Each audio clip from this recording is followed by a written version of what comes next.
오늘 본문 말씀은 우리가 사도행전 가운데에 가장 좋아하고 익숙히 알고 있는 말씀 중에 하나인 오순절 마가의 다락방에 임하신 성령의 역사에 대한 말씀을 이야기하고 있습니다.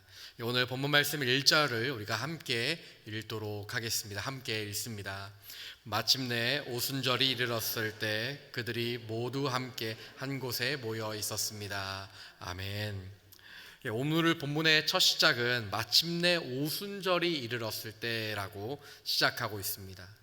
부활하신 예수님께서 이 땅에서 승천하시며 하늘로 올라가시지만 성령을 보내시겠다라고 말씀하시며 너희는 예루살렘을 떠나지 말고 기다리라 말씀하십니다.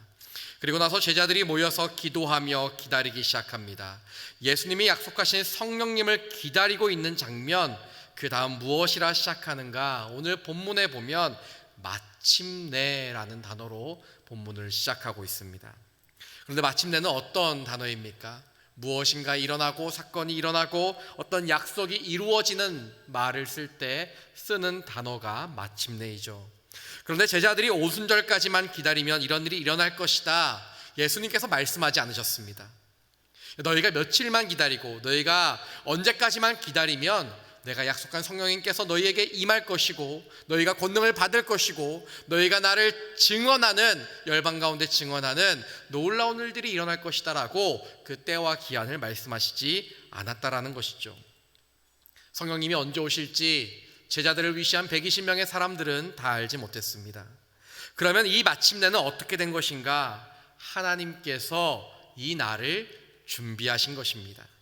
기도하던 자들조차도 알지 못했던 그날이지만 하나님은 이미 계획하셨고 약속하신 성령님을 보내기로 작정하신 그날이 바로 마침내 이루어지게 되는 것입니다. 그렇다면 오순절은 어떤 날이기에 성령님께서 이 가운데에 오신 날인 것일까? 이스라엘 백성들에게 오순절은 유월절, 자신들이 출애굽할 당시에 죽음이 넘어갔던 바로 그 날로부터의 50일째 되는 날을 오순절로 지키고 있었습니다. 그리고 이 오순절은 또한 칠칠절이라 불렀는데 유월절 이후 첫 번째 열매를 수확하는 날을 또한 이 날 맥주절이라 부르기도 했습니다. 그런데 이스라엘 백성이 이 날에 추수의 기쁨을 드리는 날로 드리기도 하지만 사실 이들에게 다른 의미로 가장 영적인 사건을 오순절로 기억하며 지키고 있었는데 그 날이 바로 출애굽을 하고 나서 하나님께 첫 번째로 하나님의 임재를 경험한, 율법을 수여받은, 모세를 통해 십계명을 수여받은 바로 그 날을 오순절, 유월절로부터 50일째 되는 날이라고 유대인들은 기억하며 지키고 있었다라는 것입니다. 그러니 오순절 하나님의 백성으로서 첫 출발은 어떻게 살아가야 하는지에 대해 알아가는 시간, 크리스천으로서 하나님과 하나님의 백성으로서 무엇을 해야 하는지, 새로운 삶의 모습으로 어떻게 걸어가야 되는지에 대한 명확한 가이드라인을 알아갔던 시간이 바로 오순절이었던 것이죠. 세상에서 살아가지만 율법을 통해 하나님의 백성으로 살아갈 수 있는 능력을 경험한 날이 바로 오순절인 것입니다. 세상에서 그러니 하나님의 말씀은 우리에게 세상을 살아가며 무엇이 하나님의 뜻인지 알 수 있게 해주는 나침판과 같은 것이 바로 하나님의 말씀 음성인 것입니다. 한쪽에서는 세상의 무게와 한쪽엔 영적인 무게가 있다면 이 말씀을 통해 지금 내 무게가 어디로 향하고 있는지, 너무 세상을 향해 걸어가고 있고 치우쳐 있고 쏠려 있지는 않은지를 알 수 있게 해주는 것이 하나님의 말씀이라는 것이죠. 그러니 모세를 통해 율법을 수여받은 오순절의 사건이 지나 오늘 마가의 다락방에 모여있던 120명의 성령의 사람들에게 나타난 이 사건은 시간은 달라도 같은 의미의 놀라운 하나님의 임재와 역사를 경험하고 있는 것입니다. 그러니 오순절이라고 하는 공통된 절기에 나타난 이 사건은 결코 우연일 수 없는 것이죠. 시내산 앞에 섰던 이스라엘 백성들에게와 마가의 다락방에 있던 그들 모두에게 새로운 출발점에서 하나님의 말씀으로 시작하게 되는 것입니다. 동시에 하나님의 계획이 이루어지는 날이 바로 이 오순절이었던 것이죠. 그들에게 소망이 이루어진 날입니다. 사랑하는 여러분, 저는 저와 여러분의 삶 속에 하나님께서 마침내 하나님의 일들을 우리의 삶에 이루어지는 놀라운 역사가 오늘 일어나게 되시기를 주님의 이름으로 축복합니다. 바로 그 오순절, 새로운 삶의 시작을 알리는 그 날이 오늘 이 시간이라면 우리의 삶 속에 하나님께 기도하며 하나님의 음성을 소망하며 마음의 소원을 드리는 기도의 제목들이 무엇이 있습니까? 하나님께서 마침내 역사하실 것입니다. 출애굽을 한 것도 중요하지만 어떻게 살아가야 되는지가 더 중요한 것처럼 예수님을 따르는 것 이상으로 보내주실 하나님의 성령의 역사와 하나님의 응답을 기다리는 그 소망의 삶이 얼마나 기대가 되고 소망이 되는 줄 모릅니다. 제가 미국에 간 지 이제 만 5년이 되었습니다. 그렇게 안 보이죠? 너무 미국 사람처럼 보이지 않으시죠? 제가 어느 날 갑자기 이제 교회에서 얼바인에 가야 한다라는 이야기를 듣게 되었습니다. 그래서 제가 네 알겠습니다라고 아무렇지도 않은 척 대답을 하고 나서 바로 그 이야기를 듣자마자 했던 일이 네이버 지도를 켜서 얼바인을 검색했는데 제가 그때 처음 알았습니다. 제가 한 가지 사실을 알려드릴게요. 한국 지도 앱에는 외국이 나오지 않더라고요. 그러니까 얼바인을 쳐도 안 나오는 겁니다. 뭐 얼바인 치과 막 이런 것만 나오고 동물병원, 얼바인 동물병원 이런 것만 나오고 얼바인이 어디 있는지 안 나오는 거예요.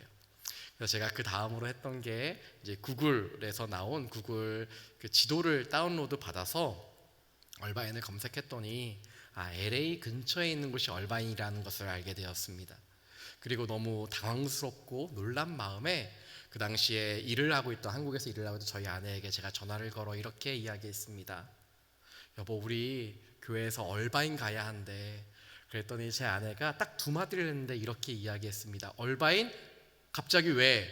나 바쁘니까 끊어 라고 이야기하며 나는 너무 놀란 마음으로 이야기했는데 어떻게 이렇게 아무렇지도 않게 대답을 할 수 있을까. 그리고 나서 집에 가서 밤에 자초지종을 설명하고 나서 이제 교회에서 가라고 이렇게 하는데 혹시 어떻게 하면 좋겠냐 했더니 교회에서 가라고 하면 가야지 하고 그날로 이제 그 다음날 아내가 회사에 이야기를 하고 사표를 제출하고 2달 만에 모든 짐을 정리해서 미국을 떠나게 되었습니다. 미국에 여행 한번 가본 적이 없는 저였기에 미국 생활이 기대도 되지만 얼마나 두려웠는지 모릅니다. 처음 정착하고 처음 적응하는 것이 쉽지 않은 그때 먼저 가 있던 제 친구들, 학교 다닐 때 친구들이 이제 그곳에 유학을 하고 목회를 하고 있었습니다. 그리고 저를 환영해 준다고 함께 몇몇이 모여서 밥을 해주면서 이렇게 식탁의 교제를 나누는데 제 친구 한 명이 이렇게 이야기하는 겁니다. 야, 근데 윤상아, 너 그렇게 학창시절에 기도하며 그렇게 하나님 앞에 부르짖더니 드디어 꿈이 이루어졌네 라고 하는 겁니다. 저조차 10년이 넘도록 알지 못했던 그 기도 제목이 무엇일까 친구의 입술을 통해 듣게 되는데 기억이 나기 시작했습니다. 제가 학부 시절에 신학과를 다니며 유학을 잠시 준비했던 시절이 있었습니다. 친구들 몇몇과 함께 영어 공부를 하며 유학을 준비하다가 저희 어머니께서 이제 암투병을 시작하시게 되고 오랜 시간 동안 암투병을 하시게 되며 유학의 꿈을 저는 접고 친구들은 먼저 유학 생활에 오르고 목회지로 찾아 나선 것이죠, 미국에.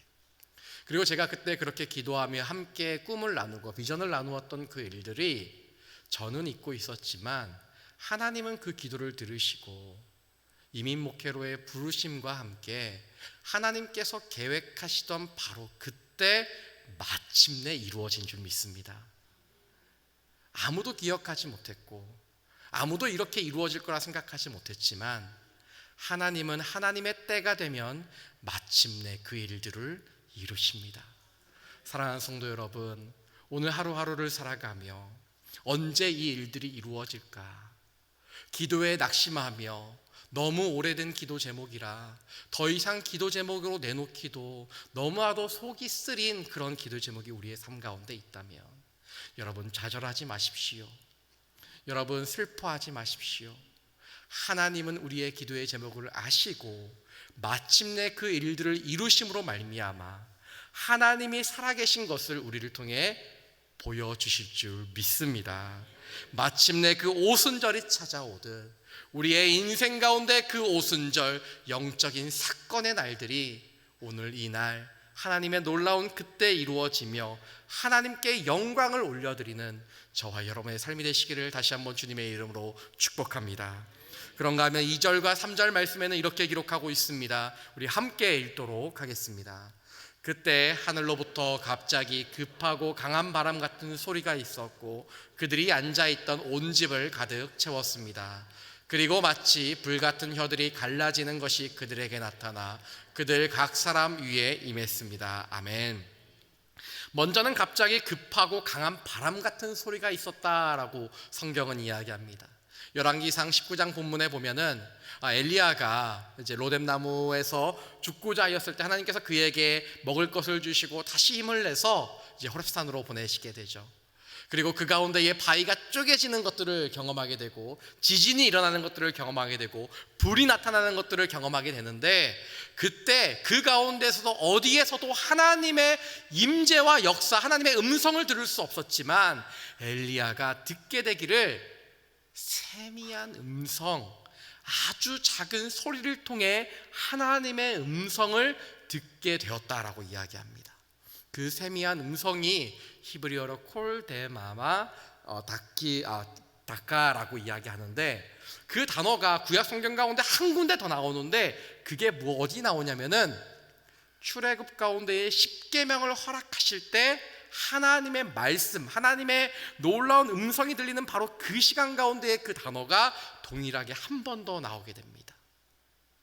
돌을 쪼개는 소리라고 하는 그 놀라운 말씀 가운데 하나님의 음성이 엘리야에게 임했을 뿐만이 아니라 모세에게 임했고 모세를 통하여 이스라엘 백성들 가운데에 임하였던 것이죠.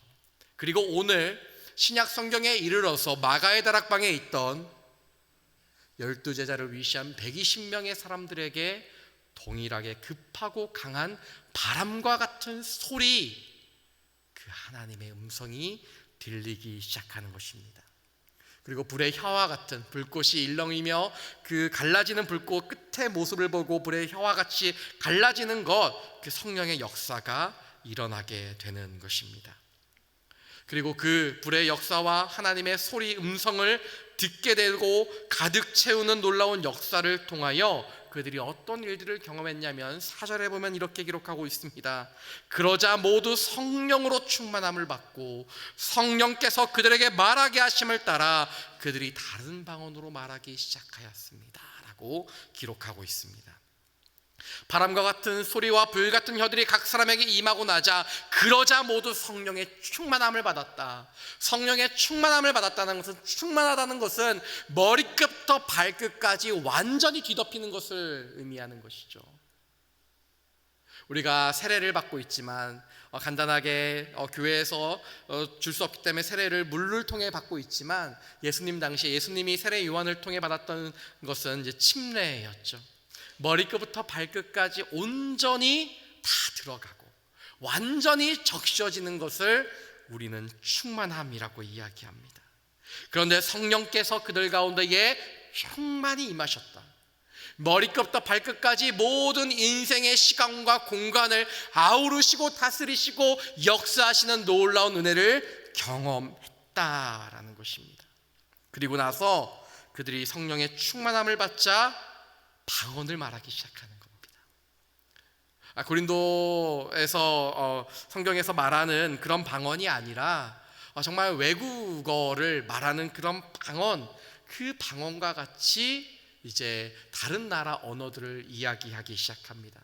오늘 이후에 본문에 보면 그들이 어떤 방언을 했는지에 대해 성경이 기록하고 있죠. 내가 혀를 통제할 수 있고 내가 언어를 통제할 수 있다라고 사람은 생각하지만 성령의 역사가 일어나자 내 혀를, 내 입술을, 내 말을 그 누구도 통제하지 못하고 성령께서 말하게 하심을 따라 말하기 시작하는 것입니다. 성령의 역사가 이런 것인 줄 믿습니다. 하나님의 사람들, 성령 충만한 사람들은 성령의 생각을 하게 되고 말을 하게 됩니다. 그러나 육신에 속한 사람들은 육신의 생각을 하게 되고 육신의 말을 하게 됩니다. 그러니 어떤 사람이 성령 충만한 사람입니까? 어떤 기적을 일으키고 성령의 은사가 나타나는 것도 성령 충만의 일부분이라고 이야기하지만, 성령의 사람들은 하나님의 비전을 말하고 하나님의 꿈을 말하고 소망을 말하고 영혼을 격려하고 복음을 말하는 사람들이 성령의 사람들인 줄 믿습니다. 저는 저와 여러분이 가정에서, 직장에서, 순모임에서, 여러분의 모든 모여지는 모임마다 성령 충만하여 하나님께서 여러분의 입술을 주관하게 되기를 주님의 이름으로 축복합니다. 성령 충만하여 가는 곳마다 하나님의 비전을 말하는 것입니다. 사람들은 절망을 이야기하지만 하나님의 소망을 말하는 것입니다. 사람들이 자꾸 나에게 말을 걸면 예수님에 대해 이야기하는 겁니다. 우리 교회에 대해 이야기하는 겁니다. 우리 교회가 얼마나 좋은 곳인지 이야기하는 것입니다. 우리 순모임이 얼마나 은혜가 있는 곳인지 이야기하는 것입니다. 큐티 말씀을 나누고 아웃리치에 대해, 사역에 대해, 얼마나 내가 하나님으로 인하여 행복한지에 대해 말할 수 있는 것, 그것이 바로 성령 충만한 사람들의 특징이 아니겠습니까? 하나님께서는 우리 가운데 성령의 충만을 받으면 또한 불과 같이 임하시게 되는데, 이전의 상처와 아픔과 좌절의 모든 문제들이 예수 그리스도 안에서 해결되는 놀라운 역사와 은혜를 보게 됩니다. 경험하게 됩니다. 오늘 본문 말씀 8절을 보면 이렇게 기록하고 있습니다. 우리 함께 8절 말씀을 함께 읽도록 하겠습니다. 그런데 우리가 각자 태어난 곳의 말로 듣고 있으니 어찌 된 말인가. 그들이 하나님의 말씀을 듣게 되는데 각자 태어난 말로 듣게 됩니다. 그런데 어떤 말들을 듣게 되냐면 14절 말씀, 우리 함께 14절 말씀을 다시 한번 읽도록 하겠습니다. 함께 14절 말씀 제가 읽어드리도록 하겠습니다. 그러자 죄송합니다. 14절 말씀이 아닙니다. 11절 말씀입니다. 크레타 사람들과 아라비아 사람들인데 우리는 지금 저들이 말하고 있는 하나님의 큰 일들을 우리 각자의 말로 듣고 있습니다. 어떤 일들을 말하고 있냐면 하나님의 큰 일들을 말하고 있다라고 이야기하고 있습니다. 그들이 하나님 안에서 말씀을 이야기하는데 예루살렘에서 그들이 담대히 하나님의 복음을 전하기 시작합니다. 어떻게 복음을 전할 수 있을까? 어떻게 방언을 말하며 그들이 하나님의 복음을 전할 수 있을까? 그들에게 있던 수치심과 좌절과 슬픔의 마음들이 떠났기 때문에 복음을 전할 수 있는 것입니다. 베드로를 위시한 120명의 사람들이 어떤 사람들입니까? 대부분 예수님이 죽임을 당하시던 그 현장에서 도망쳤던 사람들입니다. 예수님을 배반했던 사람들입니다. 그들이 얼마나 연약한지, 그들이 얼마나 좌절했는지, 그들이 얼마나 힘들고 어려웠는지 그 예루살렘에 있던 수많은 사람들이 알고 있는데, 그들이 이제 더 이상 두려워하지 않고 나가서 담대히 복음을 전하기 시작합니다. 성령께서 역사하시니 내 안에 있던 두려움이 사라지고 좌절이 사라지고 모든 무뎌졌던 내 마음이 다시 일어나 하나님의 말씀을 전하게 되는 것입니다. 사랑하는 성도 여러분, 저는 성령의 충만함을 받고 권능을 받고 우리의 삶에도 동일한 하나님의 역사와 은혜가 임하게 되는 줄 믿습니다. 모든 수치심과 두려움과 슬픔과 좌절과 낭망의 마음들이 모두 떠나가고 하나님으로 인하여 평안과 기쁨과 담담이 넘쳐나는 저와 여러분의 삶이 되시기를 주의 이름으로 축복합니다. 우리 마지막 5절과 6절 말씀을 읽겠습니다. 함께 읽도록 하겠습니다. 그때 세계 각 나라로부터 온 경건한 유대 사람들이 예루살렘에 머물고 있었습니다. 그런데 이런 소리가 나자 많은 사람들이 모였는데 각자 자기들의 언어로 제자들이 말하는 것을 듣고 모두 어리둥절했습니다. 아멘. 깜짝 놀란 겁니다. 그 이후의 말씀을 보니 이때 시간이 오전 9시 정도였다라고 이야기합니다. 그런데 이렇게 저 혼자 제가 저희 교회에서 얼바이 온누리 교회에서 유명한 게 하나 있습니다. 뭐가 유명하냐? 이렇게 딱 봐도 얼굴이 유명하지 않은 것 같고, 얼굴은 다른 목사님들이 유명한데 제가 유명한 게 하나가 있는데 목소리가 진짜 큽니다. 사실 마이크가 고장나도 설교를 할 수 있을 정도로 목소리가 크고, 목이 잘 안 쉬고 쉬어도 금방 돌아오는 걸로 이렇게 유명합니다. 저는 목회자로 부르시기 위해 하나님이 제 성대를 강하게 하신 줄 믿습니다.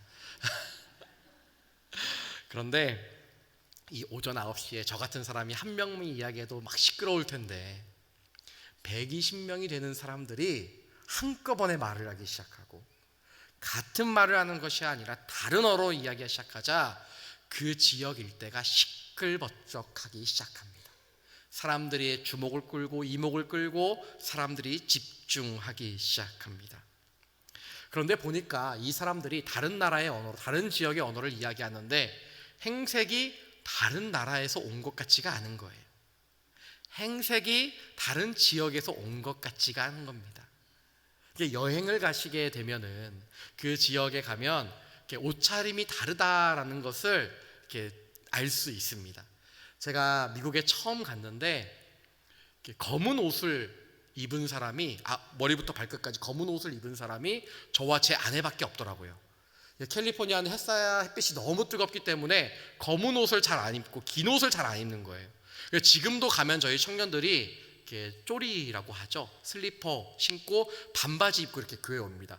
예의가 없어서가 아니라 낮에는 좀 덥기 때문에, 따뜻하기 때문에 이제 그렇게 오게 되는 거죠. 그런데 가가지고 이제 봄 날씨에 갔는데 제가 이렇게 검은 옷을 입고 있으니까 사람들이 저를 다 쳐다보는 겁니다.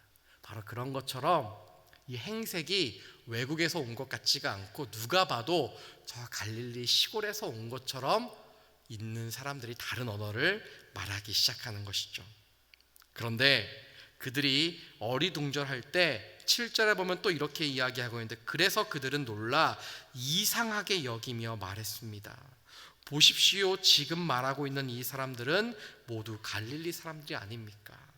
놀라 이상하게 여겼다. 이 사람들이 이런 말을 할 수 있는 사람들이 아닐진데 어떻게 이런 말을 하는 것일까? 그런데 히브리어 원어의 이 놀라다의 뜻을 보니까 그냥 놀랬다, 깜짝 놀랐다, 누가 놀래켜 서 놀랬다, 이런 놀라움 정도가 아니라 정신을 잃을 정도의 놀라는 상태를 가지고 있다는 거예요.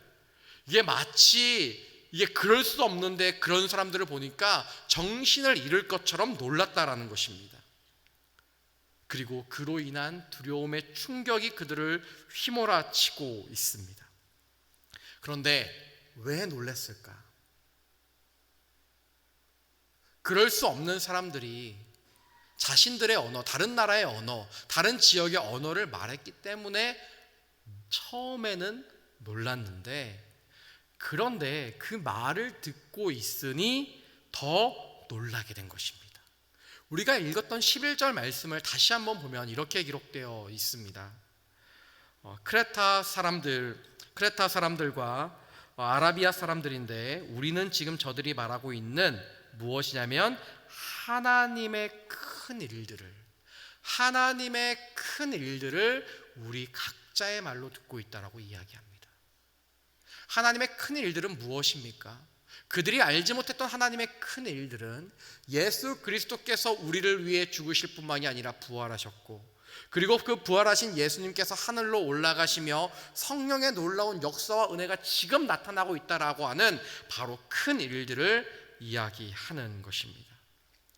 바로 그러한 일들이 오늘 일어나니 이 사람들이 놀라 당황할 뿐만이 아니라 그들이 놀라 당황하여 이 사람들을 향하여 술에 취했다라고 조롱했다라는 말씀이 그 이후의 말씀 가운데 나타나고 있습니다. 우리는 여기서 한 가지 사실을 깨닫게 되는데, 성령 충만한 사람들은 세상 사람들을 놀라게 한다는 것입니다. 깜짝 놀라게 한다는 것입니다. 그럴 수 없는데 그럴 수 있게 만드는 것이 성령의 충만함이라는 것입니다. 한국도 그렇지만 제가 청년 사역을 오래 하다 보니까 미국에 있는 청년들도 여름 휴가가 되면 이렇게 아울리치를 얼마나 많이 가는지 모릅니다. 미국의 경우에는 한국도 그렇지만 미국의 경우에는 조금 더 자신의 개인의 삶을 추구하고 이렇게 존중하는 것들이 발달되어 있다 보니까 자신의 재정이 중요하고 자신의 시간이 참 중요하게 여깁니다.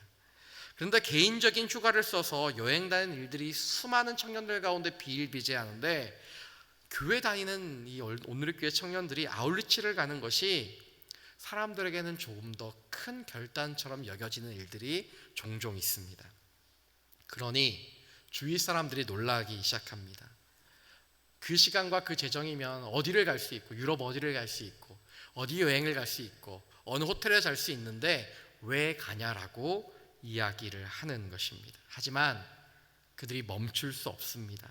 갈 수밖에 없습니다. 세상의 시선으로는 이해할 수 없는 선택이지만 하나님의 시선으로는 당연한 선택을 하는 것, 그것이 바로 성령에 충만한 사람들이 살아가며 선택하는 삶인 것이죠. 제가 목회자로서 새가족들을 만나고 특별히 세례 교육을 하다 보면 이런 놀라운 성도님들을 가끔 새가족들을 세례받는 분들을 만나게 됩니다. 여러분 그 순모임에 가거나 어디에 가서 기도 제목 가운데 가장 이제 직장을 다니시는 분들이 비즈니스를 운영하시거나 많이 하는 기도의 제목들 중에 하나가 무엇이냐면 직장 상사나 동료나 부하 직원들 때문에 속이 상하고 어려워서 이 관계 때문에 기도 제목 내는 일들이 얼마나 많이 있는지 모릅니다. 그런데 세례교육을 하다가 1년에 한 번 정도는 제가 이런 성도님들을 만나요. 어떻게 교회에 오시게 되고 어떻게 세례를 받게 되셨습니까? 라고 이야기하는데 이렇게 이야기하는 거예요. 사실 뭐 아무개 씨가 저희 직장 상사인데 저희 직장 상사를 보고 교회를 다니면 참 좋을 것 같다 생각이 들어서 교회에 왔다는 거예요. 역시 양주 오늘의 교회 성도님들은 당연한 그런 삶을 사시기 때문에 뭐 이런 거에 별로 놀라지 않으시는 것 같아요. 얼마나 놀라운 일인지 모릅니다. 그리고 그분이 교회에서는 굉장히 조용히 다니시는데 그분을 통해서 그리스도의 빛과 소금이 되는 놀라운 역사가 직장 가운데 일어났다는 게 얼마나 뿌듯하고 감사한지 목회자로서 얼마나 행복한지 모릅니다. 그런 사람들, 바로 세상 사람들과 다르게 살아가며 누가 보기에도 나도 저렇게 살고 싶다라고 선택할 수 있는 사람들, 그리스도의 담대한 증인이 되는 삶을 살아가는 사람들, 그 사람들이 바로 성령 충만한 사람들이 아니겠습니까? 제가 저에게 있었던 마지막 이야기를 하고 제가 말씀을 마치고자 합니다. 저희 친가 쪽은 굉장히 뿌리 깊은 불교 집안입니다. 그래서 예수님 믿는다는 게 얼마나 힘들었는지 몰라요. 저희끼리의 비밀이지만 예수님 믿어서 저희 어머니가 명절에 갔는데 집에도 못 들어오게 하고 막 큰 집에서 못 들어오게, 그런 일들이 예전에는 참 많이 있었잖아요. 제사 지내는 음식 안 먹는다고, 이렇게 먹어도 되긴 하지만 안 먹는다고 얼마나 구박하고, 저희 큰아버지가 제가 어린 시절부터 이렇게 회유와 협박으로 네가 어떻게 있었냐, 너희 조상이 있었기 때문에 있지 않았냐, 그분들을 공경하기에 절을 하라, 그러면 제가 이렇게 이야기했습니다. 절하면 우상 숭배하고 그럼 지옥 간다고 했어요. 그래서 얼마나 많이 미움을 받았는지 모릅니다. 주일학교에서 아주 잘 가르쳤죠. 네. 그랬는데 저희 뿌리 깊은 그렇게 친가 쪽에 많은 불교 신자들이 참 많은 가정 가운데 자라나며 놀라운 일들을 하나 경험하게 된 적이 있습니다. 지금으로부터 한 10년 전쯤이었던 것 같아요. 갑자기 주일 오전에 제가 오늘의 교회 사역을 하고 있는데 저희 사촌 누나로부터 전화가 오게 되었습니다. 윤상아, 바빠, 혹시 통화 가능해? 사실 예배가 한 15분 정도밖에 남지 않아서 너무 마음이 분주한 가운데 있었는데 생전 전화를 그 이전에도 그 이후에도 해본 적이 없는 누나라 무슨 일이 있나 싶어서 전화를 짧게는 괜찮을 것 같아 라고 이야기를 했습니다. 그런데 저한테 이렇게 물어보는 겁니다. 윤상아, 내가 교회 가고 싶어. 어떻게 갈 수 있을까? 어느 교회를 가면 좋을까? 너희 교회는 어떻게 가야 되니? 라고 물어봐서 제가 짧게나마 설명을 해줬고 그 이후에 왜 그런 전화를 했는지에 대해 이야기를 듣게 되었습니다. 공무원 준비를 하고 있던 어느 날 자신은 너무나도 불안함과 두려움과 초조함, 스트레스로 인해서 너무 힘든 하루하루를 살아가고 있는데 자기 친구를 보니까 똑같이 힘들고 어려운 시험 준비 기간 가운데 너무 평안하게 공부를 하며 준비를 하더라는 거예요. 그래서 그 친구한테 너는 도대체 왜 이러냐라고 이야기를 했는데 그 친구가 이렇게 이야기했다고 합니다. 나는 기도하고 예수님을 믿기 때문에 가능한 일이야. 그래, 너는 어느 교회를 다니니? 라고 물어봤는데 그 친구가 이렇게 대답했다고 해요. 난 양재 온누리교회를 다녀. 그래서 저한테 전화를 한 거예요. 그래서 제가 양재에 있는 4시 예배에 있는 여호와 청년부로 연결해 줬는데 제가 저희 사촌 누나 이야기를 들으며 제가 이름도 알지 못합니다. 그 청년의 이름을 알지도 못하고 그 청년의 얼굴도 알지 못하지만 너무 고마웠습니다. 얼마나 예수님을 잘 믿으면 뿌리 깊은 불교 집안의 한 사람이 예수님을 믿겠다고 사촌 동생에게 전화를 해서 교회 가는 방법을 물어볼 수 있었을까? 그것이 성령의 사람들, 그리스도의 담대한 증인들이 아닐까? 사랑하는 성도 여러분, 우리는 오늘 어떠한 모습으로 살아가고 있습니까? 예수님을 믿는다 하면서 그리스도의 담대한 증인은 되지 못하고 두려움과 초조함과 불안과 낭만과 낙심의 마음, 좌절의 마음을 가지고 우울의 마음을 가지고 세상 사람들과 별반 다름없이 살아가고 있지는 않습니까? 오늘 저희에게 성령이 임하시면 하나님께서 우리의 삶에 시간과 공간을 다스리시며 머리끝부터 발끝까지 충만하게 역사하시면 우리의 삶도 달라지며 모든 불안과 우울과 좌절과 낭만과 낙심의 마음이 떠나가며 하나님의 놀라운 평안과 기쁨이 우리의 삶을 다스리게 됨으로 말미암아 우리의 삶을 통하여 성령의 충만함이 드러나고 누군가 나도 예수님을 믿겠다라고 하는 놀라운 역사의 은혜의 발걸음이 일어나지 않겠습니까? 오늘 저와 여러분의 삶 가운데 그런 놀라운 일들, 하나님의 놀라운 충만하심이 넘쳐나는 그런 삶 되시기를 다시 한번 주님의 이름으로 축복합니다. 함께 기도하겠습니다. 사랑하는 주님, 마가의 다락방에 임하셨던 성령의 놀라운 역사로 말미암아 120명의 사람들이 하나님의 말씀과 그 은혜 아래 온전히 거하게 된 줄 믿사오니 주님, 우리도 그렇게 하나님의 은혜와 그 사랑 안에 거하기를 원합니다. 우리 가운데 역사하시며 함께하여 주시고 우리 가운데 일하여 주시옵소서. 살아계신 예수 그리스도의 이름으로 기도드립니다. 아멘.